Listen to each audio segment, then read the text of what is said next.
Assalamualaikum, perkenalkan nama saya Kurnia Heradin, mahasiswa PPG tahun 2022 dari Universitas Negeri Medan. Kali ini saya akan mewawancarai Ibu Wakasek bagian kurikulum SMK Negeri 1 Puncak Cisaruap. Tema wawancara kali ini adalah eksplorasi penyebab identifikasi masalah. Masalah yang kita pilih di sini adalah pedagogik, numerasi, dan literasi. Pedagogik itu adalah keterampilan kemampuan pendidik dalam menampilkan pembelajaran. Numerasi adalah kemampuan individu untuk mengaplikasikan operasi hitung dalam kehidupan sehari-hari. Sedangkan literasi itu adalah kemampuan membaca, menulis, dan berbicara dalam kehidupan sehari-hari. Kini sudah hadir Ibu Wakasek bidang kurikulum. Di sini kita akan membahas tentang penyebab masalah yang terjadi di sekolah kita. Nah, bagaimana kabarnya Ibu? Alhamdulillah Baik. sehat. Ibu gimana kabarnya? Alhamdulillah. Jadi begini Ibu, dari pemantauan beberapa minggu ya pada kali ini banyak siswa yang masih belajar di kelas itu seperti males-malesan. Pada saat belajar itu mereka sering bermain HP, tidur di kelas, bahkan suka izin keluar kelas. Nah, menurut Ibu ya, apa sih Bu faktor-faktor yang menyebabkan minat belajar siswa di kelas itu sangat rendah ya? Oke. Pertama yang menentukan faktor siswa rendah untuk semangat belajar itu kemauan. Kemauan anak untuk mengeksplor pelajaran yang ada di kelas itu kebanyakan intinya mereka malas. Kenapa mereka yang menjadikan malas? Karena kurang minat siswa terhadap pelajaran itu, atau secara intinya kurang menyukai materi yang disampaikan, atau kurang memahami materi yang disampaikan oleh guru.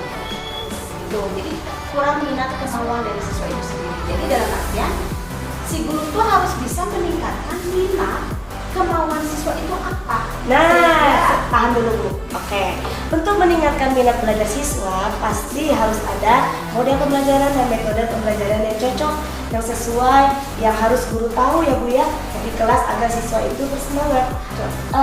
Bagaimana menurut Ibu metode yang cocok dan model pembelajaran yang menarik agar siswa tidak bosan di kelas? Oke, metode pembelajaran itu model pembelajaran itu banyak sekali ya Bu ya.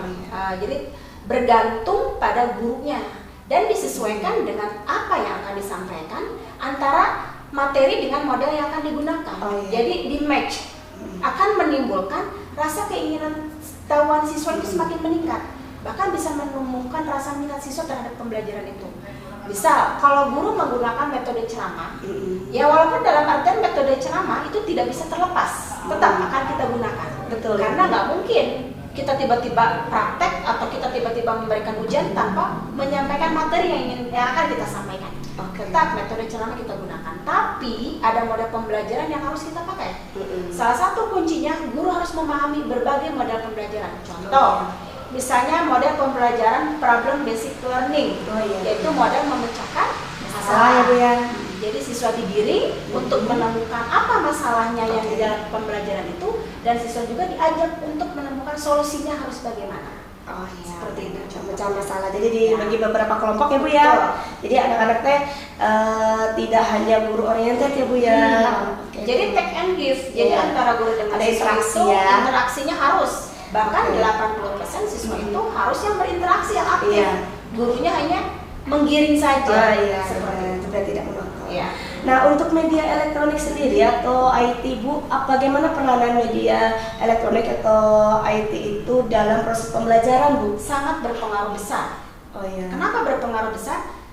Guru itu diwajibkan sekarang dengan berbagai media elektronik harus bisa menguasai IT, jangan gaptek. Apabila gurunya itu gaptek, siswanya akan lebih pintar dibanding gurunya. Itu realita ya. Jadi kita memang harus banyak menggali, mengeksplor diri kita, dan harus bisa menguasai media elektronik.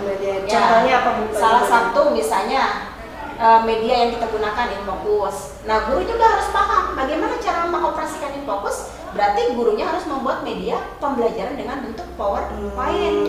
atau dengan bentuk media video Video pembelajaran yang interaktif ya Bu ya, interaktif. Jadi inovatif, guru, sesuai karena yang dengan saya nilai. tahu siswa sekarang itu mereka lebih suka dengan media pembelajaran yang interaktif, Iya. dengan adanya gambar-gambar, Betul. animasi-animasi. Betul. Jadi mereka akan lebih tertarik. Iya. Selain dari faktor gurunya Bu, pasti ada peranan dari orang tua. Bagaimana peran orang tua terhadap perkembangan anak Bu? Sangat berpengaruh besar karena kita di sekolah harus ayo anak-anak belajar yang rajin, tapi di rumah tidak didukung oleh orang tua nonsen untuk berhasil. Jadi antara orang tua Ada peran aktif ya. Oke. orang tua, siswa itu harus saling take and give, saling mendukung, dijamin anak akan semangat untuk belajar. Oh iya betul Bu. Untuk sekolah sendiri kita ini Bu, apakah ada program sekolah yang bisa ada kegiatan yang sudah mengikut sertakan orang tua untuk menjalin komunikasi dengan orang tua sehingga orang tua teh Bu tidak canggung untuk ke sekolah menanyakan perkembangan belajar siswa? Ada nggak Bu kegiatan sekolah yang melibatkan orang tua gitu? Ya, sekolah yang melibatkan orang tua itu selain KBM ya Bu ya, ada yang disebut dengan kegiatan literasi. Jadi siswa itu dibiasakan untuk mencintai budaya membaca. Oh iya, jadi ada program literasi. Ada program literasi. Kemudian literasi ini juga harus didukung oleh orang tua. Jangan hanya di sekolah dibiasakan literasi, di rumah juga harus dibiasakan literasi. Anak itu diajak untuk membaca. Sebaiknya mencintai membaca itu dari usia dini, dari kecil, dicontohi oleh orang tua. Kalau di sekolah udah ada ya Bu program literasi sendiri untuk meningkatkan minat baca? Oke, sudah ada. Salah satunya mata pelajaran bahasa Indonesia. Guru-guru mata pelajaran bahasa Indonesia itu mereka sudah mulai meningkatkan literasi siswa dengan mereka membebaskan membawa buku bacaan yang mereka siswa sukai. Iya betul. Itu. Dan saya sih berharap sebagai wakil kurikulum jangan hanya pelajaran bahasa Indonesia saja yang hanya sastra. Saya sangat berharap pelajaran-pelajaran yang lain baik produktif maupun non produktif mengajak siswa untuk mencintai budaya literasi. Baik. Untuk begini Bu, pada umumnya siswa itu menghindari pelajaran matematika atau hitungan ya Bu ya, proses penghitungan. Nah, menurut Ibu apa sih metode pembelajaran yang cocok yang bisa disampaikan oleh guru di kelas agar anak ini tertarik untuk mengaplikasikan operasi hitung dalam kehidupan sehari-hari Bu? Gitu. Jadi tidak menjadi momok yang menakutkan error gitu. Betul, sangat betul sekali. Dalam artian dalam kehidupan tidak bisa dipungkiri. Hampir semua sekolah baik level SMA, SMK, siswa itu sangat takut dengan pelajaran matematik.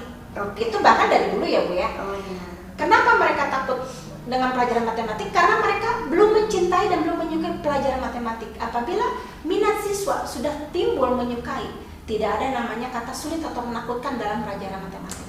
Kemudian gurunya juga harus terampil menggunakan metode apa yang cocok untuk pelajaran matematik sehingga siswa itu mencintai dan suka akan pelajaran matematik.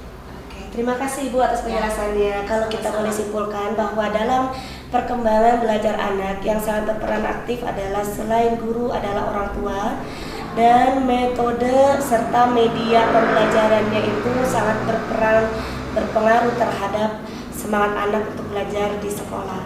Terima kasih, sekian wawancara kita dengan Ibu Wakasek Bidang Kurikulum. Terima kasih Ibu. Sama-sama Ibu. Assalamualaikum warahmatullahi wabarakatuh. Waalaikumsalam warahmatullahi wabarakatuh.